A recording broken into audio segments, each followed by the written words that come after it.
Question करते हैं for a positive integer n if the quadratic equation, quadratic equation इस वाले फॉर्म में दे रखी है।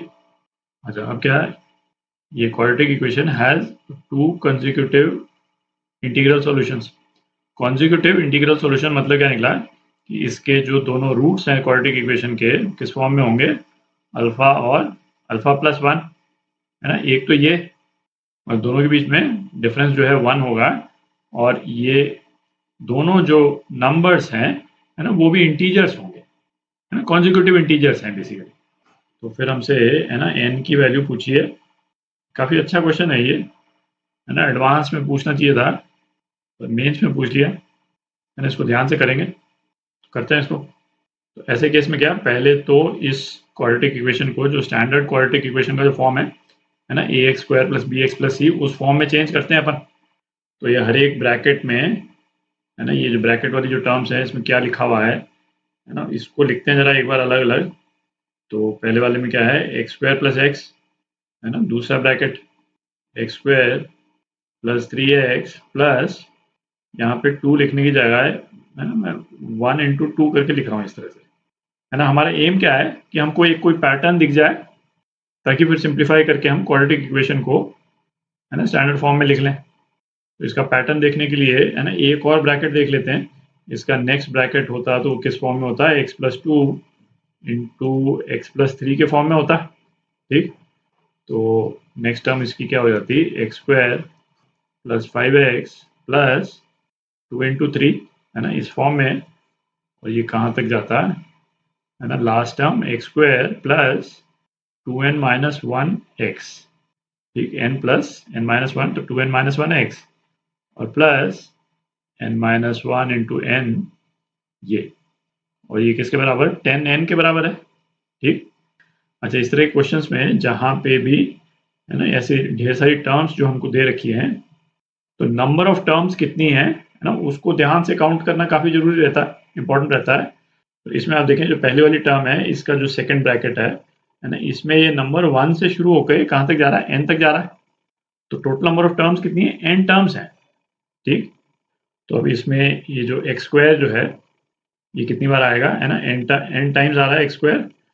तो एन एक्स स्क्वायर ये हो गया, है ना। अब ऐड कर रहे हैं अपन, प्लस जो एक्स का जो कोएफिशिएंट है, तो हर एक ब्रैकेट में एक एक टर्म आएगी एक्स के कोएफिशिएंट के रूप में। तो ये क्या आ रही है, one plus three plus five, और ये कहाँ तक जा रहा है, टू एन माइनस वन, है ना। ये समेशन है बेसिकली।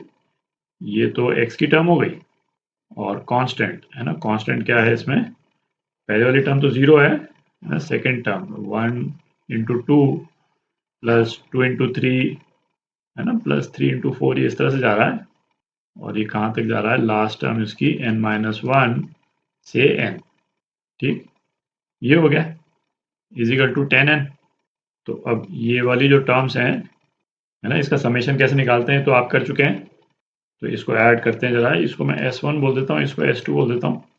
तो एस वन, है ना, एस वन जो है वो क्या हो जाएगा, इसकी जो जनरल टर्म है टू आर माइनस वन, और इसको हम ऐड कर रहे हैं कहाँ से कहाँ तक, r is equal to one से एन तक। ठीक, एन टर्म्स है अभी अपन ने देखा। तो ये क्या हो जाएगा, two into n plus one by two minus ये वन जो है वो एन टाइम्स आ रहा है। ठीक, तो ये क्या हो गया, ये एन स्क्वायर हो गया। तो एस वन ये तो क्या आ गया, मैं यहीं पे लिख देता हूँ जगह बचाने के लिए, एन स्क्वायर, है ना, एस वन तो एन स्क्वायर हो गया।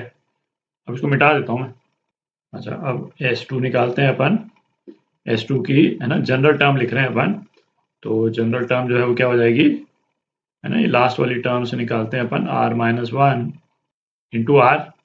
और इसमें भी देखें आर जो है कहाँ से कहाँ वेरी कर रहा है, r is equal to one से एन, है ना। फर्स्ट टर्म क्या हो जा रही है, फर्स्ट टर्म जीरो हो जा रही है ना, one minus one into one, जो कि इस ब्रैकेट वाली टर्म थी।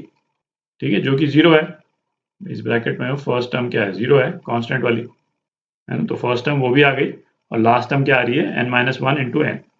तो ठीक ही है।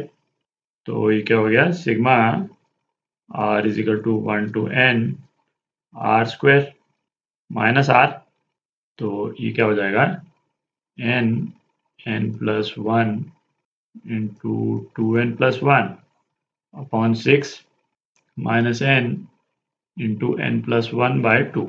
ठीक है, ये तो S2 हो गया। और इसमें देखें राइट हैंड साइड में जो है ये 10n वाली टर्म भी है। ठीक, तो इसको यहीं पे इसमें -10n भी कर लेते हैं अपन, है ना, यहाँ पे -10n भी कर लेते हैं।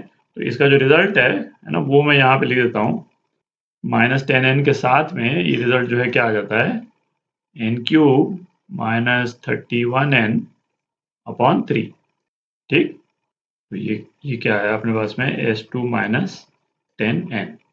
तो अब अपन क्वाड्रेटिक इक्वेशन लिख सकते हैं, है ना, जगह बनाते हैं थोड़ी। तो अपनी क्वाड्रेटिक इक्वेशन क्या हो गई, nx² प्लस n²x, और ये अभी क्या आया था, n³ -31n upon 3 is equal to 0।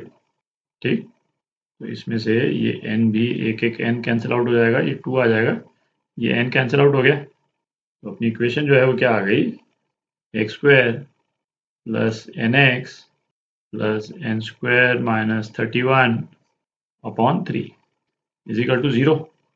अब थोड़ी जगह बनाते हैं। तो ये क्वाड्रेटिक इक्वेशन आ गई अपनी। अच्छा, अब इस स्टेज पे है ना, आप दो तरह से कर सकते हैं क्वेश्चन को। भाई एक तरह तो क्या है कि ये हम देखें कि इस क्वाड्रेटिक इक्वेशन के रूट्स जो हैं वो इंटीजर होने जरूरी हैं। तो इंटीजर होने जरूरी हैं, इसका मतलब जो प्रोडक्ट ऑफ रूट जो होगा, प्रोडक्ट ऑफ रूट मतलब अल्फा इंटू अल्फा प्लस 1, ये भी इंटीजर होना चाहिए, है ना, दोनों ही टर्म्स इंटीजर्स हैं। तो इसका मतलब क्या हो गया, यहाँ पे प्रोडक्ट ऑफ रूट जो है क्या है, n² -31/3, है ना, ये इंटीजर होना चाहिए। तो अभी ये जो चार ऑप्शन दे रखे हैं, है ना, इसमें आप देखें भाई n की वैल्यू जो यदि 12 होती है तो यहाँ क्या आ जाएगा, 144 - 31। तो ये क्या आ जाएगा, 113/3, है ना, जो कि इंटीजर नहीं है, जबकि प्रोडक्ट जो है इंटीजर होना चाहिए। तो पहला ऑप्शन है ना ये रूल आउट हो गया, है ना। दूसरा ऑप्शन देखें, है ना, 9, n9 होगा तो ये क्या है, 81 - 31 मतलब 50/3, ये भी इंटीजर नहीं है, तो ये भी रूल आउट हो गया। तीसरा ऑप्शन है ना 100, 10 का स्क्वायर 100 आ रहा है, तो 100 - 31 69/3।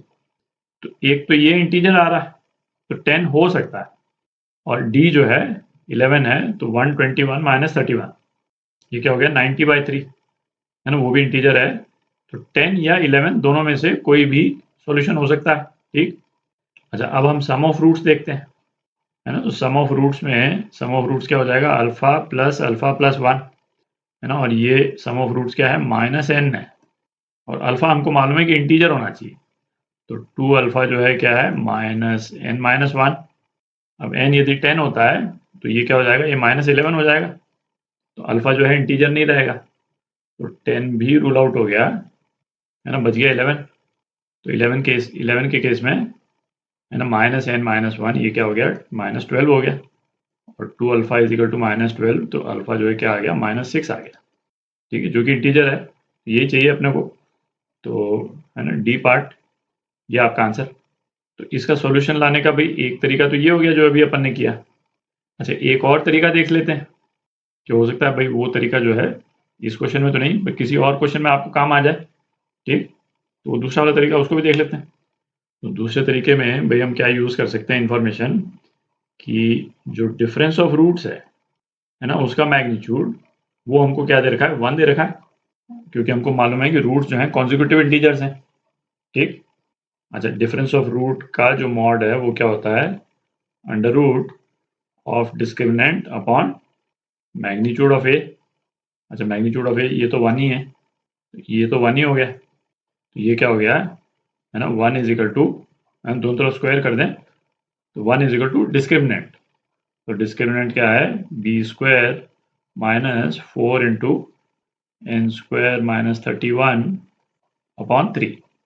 ठीक, तो इसको आप सॉल्व कर लें तो क्या आ जाता है, n² इज इक्वल टू 121। तो n की क्या वैल्यू आ गई, है ना, दोनों वैल्यू हैं पॉजिटिव नेगेटिव, बट हम पॉजिटिव वैल्यू ले रहे हैं केवल क्योंकि हमको दे रखा है कि n जो है वो पॉजिटिव इंटीजर है। तो n की क्या वैल्यू आ गई, है ना, +11। तो ये आपका आंसर है ना, सेम आंसर जो अभी आया।